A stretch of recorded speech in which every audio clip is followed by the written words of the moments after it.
वैष्णव कंठ से वैशाख मास का महात्म्य का पारायण करते हैं। 10वां अध्याय।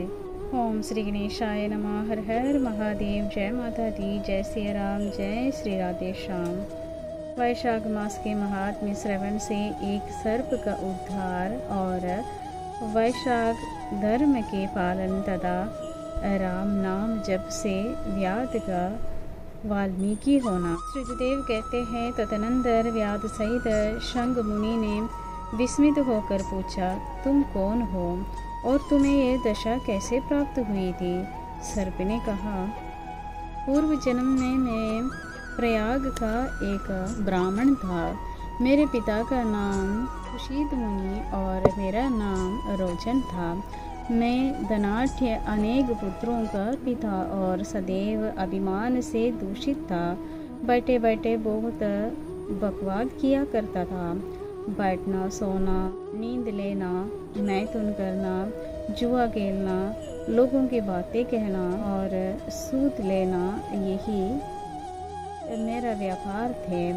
अब मैं लोग निंदा से डरकर नाम मात्र के शुभ कर्म करता था, तो भी दम्भ के साथ। उन कर्मों में मेरी श्रद्धा नहीं थी। इस प्रकार मुझे दुष्ट और दुर्बुद्धि के कितने ही वर्ष बीत गए। तदनंतर इसी वैशाख मास में जयंत नामक ब्राह्मण प्रयाग क्षेत्र में निवास करने वाले पुण्यात्मा द्विजों को वैशाख मास के धर्म सुनाने लगी। स्त्री पुरुष क्षत्रिय वैश्य और शूद्र सहस्रों श्रोता प्रातःकाल स्नान करके अविनाशी भगवान विष्णु की पूजा के पश्चात प्रतिदिन जयंत की कही हुई कहा सुनते थे। वे सभी पवित्र एवं मौन होकर उस भगवत कथा में ही अनुरक्त रहते थे। एक दिन मैं भी कौतूहलवश देखने की इच्छा से श्रोताओं की उस मंडली में जा बैठा। मेरे मस्तक पर पगड़ी बांधी थी, इसलिए मैंने नमस्कार तक नहीं किया और संसारी वार्तालाप में अनुरक्त हो कथा में विघ्न डालने लगा। कभी मैं कपड़े फैलाता, कभी किसी का निंदा करता और कभी जोर से हंस पड़ता था। जब तक कथा समाप्त हुई तब तक मैंने इसी प्रकार समय बिताया। तत्पश्चात दूसरे दिन सन्निपात रोग से मेरी मृत्यु हो गई। मैं तपाए हुए शरीर के जल से भरे हुए हलाहल नरक में डाल दिया गया और 14 मनवंतरों तक वहाँ यातना भोगता रहा। उसके बाद 84 लाख योनि में क्रमशः जन्म लेता और मरता हुआ मैं इस समय क्रूर तमोगुणी सर्प होकर इस वृक्ष के खोखले में निवास करता था। मुने, सौभाग्यवश आपके मुखारविंद से निकली हुई अमृतमयी कथा को मैंने अपने दोनों नेत्रों से सुना, जिससे तत्काल मेरे सारे पाप नष्ट हो गए। मुनिश्रेष्ठ, मैं नहीं जानता कि आप किस जन्म के मेरे बंधु हैं, क्योंकि मैंने कभी किसी का उपकार नहीं किया है, तो भी मुझ पर आपकी कृपा हुई। जिनका चित्त समान है, जो सब प्राणियों पर दया करने वाले साधु पुरुष है, उनमें परोपकार की स्वाभाविक प्रवृत्ति होती है। उनकी कभी किसी के प्रति विपरीत बुद्धि नहीं होती। आज आप मुझ पर कृपा कीजिए, जिससे मेरी बुद्धि धर्म में लगे। देवाधिदेव भगवान विष्णु की मुझे कभी विस्मृति न हो और साधु चरित्र वाले महापुरुषों का सदा ही संग प्राप्त हो। जो लोग मद से अंधे हो रहे हैं, उनके लिए एकमात्र दरिद्रता ही उत्तम अंजन है। इस प्रकार नाना भांति से स्तुति करके रोजन ने बार बार शंख को प्रणाम किया और हाथ जोड़कर चुपचाप उनके आगे खड़े हो गया। तब शंख ने कहा, ब्राह्मण, तुमने वैशाख मास और भगवान विष्णु का महात्म्य सुना है, इससे उसी क्षण तुम्हारा सारा बंधन नष्ट हो गया। द्विजश्रेष्ठ, परिहास, भय, क्रोध, द्वेष, कामना अथवा स्नेह से भी एक बार भगवान विष्णु के पापहारी नाम का उच्चारण करके बड़े भारी पापी भी रोग शोक रहित वैकुंठ धाम में चले जाते हैं। फिर जो श्रद्धा से युक्त हो, क्रोध और इंद्रियों को जीत कर सबके प्रति दया भाव रखते हुए भगवान की कथा सुनते हैं, वे उनके लोक में जाते हैं। इस विषय में तो कहना ही क्या है। कितने ही मनुष्य केवल भक्ति के बल से एकमात्र भगवान की कथा वार्ता में तत्पर हो, अन्य सब धर्मों का त्याग कर देने पर भी भगवान विष्णु के परम पद को पा लेते हैं। भक्ति से अथवा द्वेष आदि से भी जो कोई भगवान की भक्ति करते हैं, वे भी प्राणहारिणी पूतना की भांति परम पद को प्राप्त होते हैं। सदा महात्मा पुरुषों का संग और उन्हीं के विषयों में वार्तालाप करना चाहिए। रचना शिथिल होने पर भी जिनके प्रत्येक श्लोक में भगवान की सुयश सूचक नाम है, वही वाणी जन समुदाय की पाप राशि का नाश करने वाले होते हैं। क्योंकि साधु पुरुष उसी को सुनते, गाते और कहते हैं जो भगवान किसी से कष्ट साध्य सेवा नहीं चाहते, आसन आदि विशेष उपकरणों की इच्छा नहीं रखते, तथा सुंदर रूप और जवानी नहीं चाहते, अभी तो एक बार भी स्मरण कर लेने पर अपना परम प्रकाशमय वैकुंठ धाम दे डालते हैं।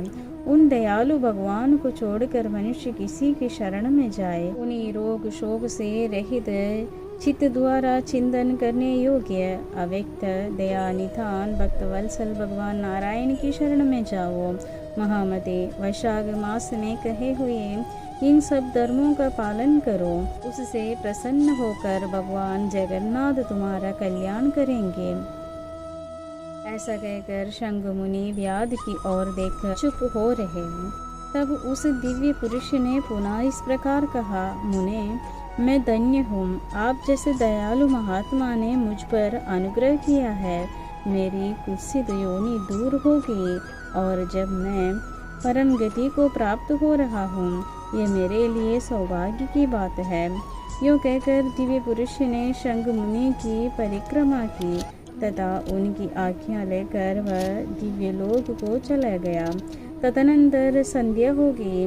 व्याध ने शंग को अपनी सेवा से संतुष्ट किया और उन्होंने सायंकाल की संध्योपासना करके शेष रात्रि व्यतीत की। भगवान के लीलावतारों की कथा वार्ता द्वारा रात व्यतीत करके शंग मुनि ब्रह्म मुहूर्त में उठे और दोनों पैर धोकर मौन भाव से तारक ब्रह्म का ध्यान करने लगे।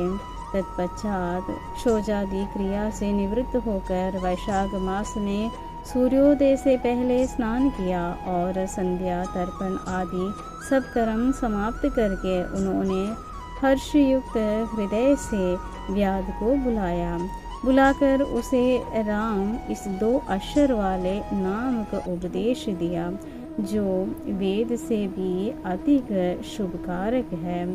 उपदेश देकर इस प्रकार कहा, भगवान विष्णु का एक एक नाम भी संपूर्ण वेदों से अधिक महत्वशाली माना गया है।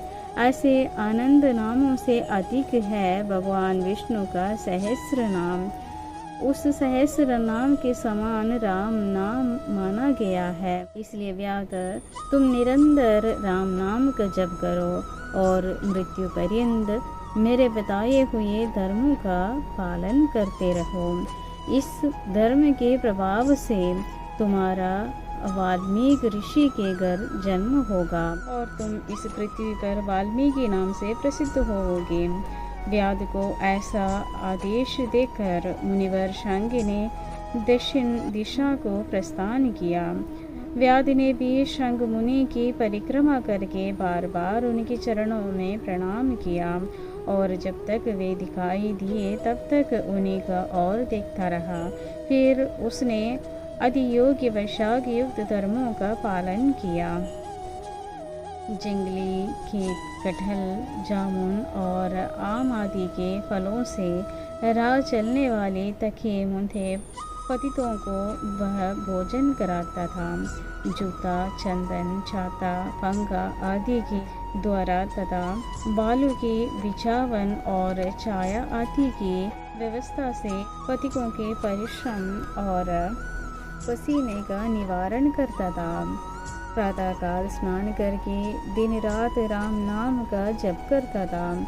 इस प्रकार धर्मानुष्ठान करके वह दूसरे जन्म में वाल्मीकि का पुत्र, उस समय वह महायशस्वी वाल्मीकि के नाम से विख्यात हुआ। उन्हीं वाल्मीकि जी ने ही अपने मनोहर प्रबंधन रचना द्वारा संसार में दिव्य राम कथा को प्रकाशित किया, जो समस्त कर्म बंधनों का उच्छेद करने वाले हैं। मिथिलापते देखो, वैशाख का महात्म्य कैसा ऐश्वर्य प्रदान करने वाले हैं, जिससे एक व्याध भी परम दुर्लभ ऋषि भाव को प्राप्त हो गया। यह रोमांचकारी उपाख्यान सब पापों का नाश करने वाले है।